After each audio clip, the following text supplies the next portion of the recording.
Hey, this is Rich over at TVP Live with another quick tips tutorials brought to you by Photoshop Elements Custom Tutorials Group. And let's jump right into today's poster. Wanted to know how to get rid of the lines and the black square boxes and leave the original artwork here.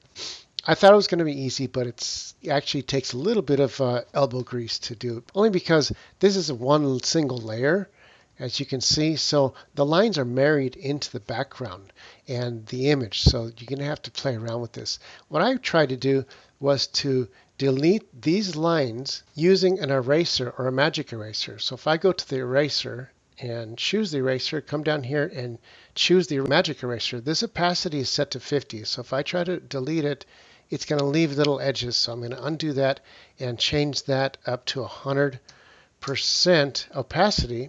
And if I delete this, that looks great to delete the lines. But the problem is it's also deleting the white background. We don't want to do that. That gives us a lot more work than it's worth. So let me go ahead and undo that and forget about the eraser idea. How about we just fill those in with the same color as the background? So what I'm going to do is grab the eyedropper tool. I'm going to pick the eyedropper, then go to the paint bucket. And right now the tolerance is set to 100%. So I'm going to click somewhere in the black right here. And that looks good. Check it out. That took away all the lines. But there's a problem. At 100% tolerance, as I zoom in, you're going to see little gray lines. So everywhere there was a line, there's a little bit of a gray line there. You want to actually do whatever it takes to get rid of that too. So I'm going to undo that. Change this tolerance down here from 100. It's kind of neat because this paint bucket allows us to have a tolerance of above 100%. Let's go ahead and just jump that up to 200% and come back here to those lines again. Click in the middle of the black line to put the white, and look at that. It got rid of all of those lines here. And yes, it did also get rid of the lines where they were in front of the graphic. As I zoom out, you can see, but that was bound to happen anyway, and we can fix that. So let's try that again with these black ones here. So as we do it, look what happens. It took out the box and the whole background. I'm going to undo that. And the reason is because as you zoom in, you're going to see these aren't pure black. They're actually kind of grayish. So we're going to take that tolerance and bring it back down to, let's say, 100% and try that again. Click and look at that. It got rid of the box and only the box and not the background. So when you use erasers, you really have to consider the tolerances that they're set to. And they change depending on what your foreground, your background, and your subject matter is. And as you can see, I'm getting rid of all the boxes, the black boxes, and it's leaving us nothing but the graphic that we want, albeit it does have lines all over that we need to fix. Now this is going to be the hard part because you have to kind of manually do this one by one.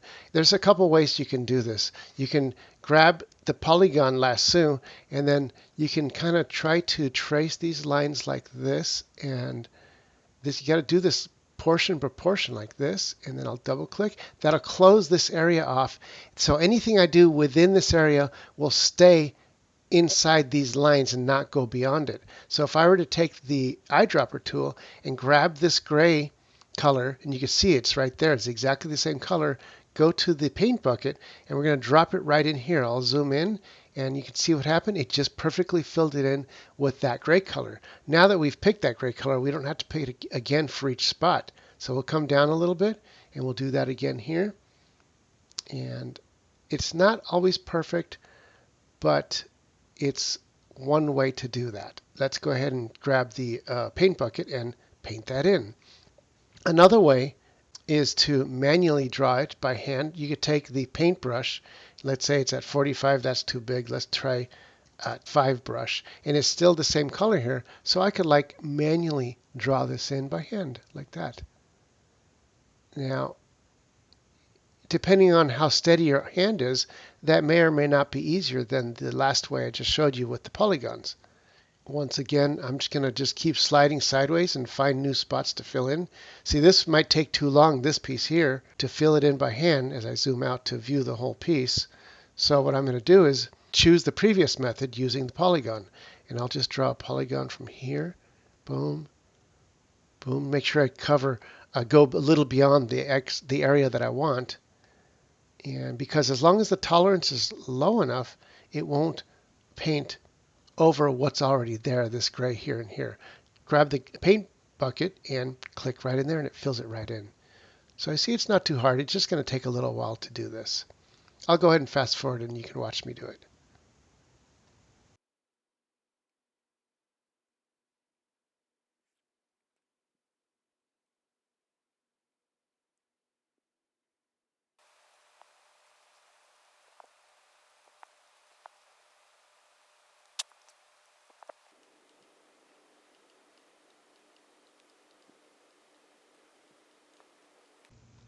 And as soon as you finish creating the missing pieces where the line was, you can pretty much save this as a PNG. If you want it to be slightly easier to see, you can always go to Enhance Smart Fix and look at that. It made it nice and thick. And if you don't want it that pure black, we can always take the eraser and come down here and make sure you pick the magic eraser. And this tolerance, the opacity should be 100%, the tolerance set to 25%. That looks about good. And take the tip of the eraser and just start erasing everything that is white. And that will leave you just the image and the image alone, and you can save it as a PNG. Now we can turn that background back on and make it white or any other color we could possibly want. We could take a hot pink and then take the paint bucket and make sure we choose the background and paint the background with hot pink or any color your heart desires. Hey, don't forget to like and subscribe. This is Rich calling it quits for this tutorial, saying over and out.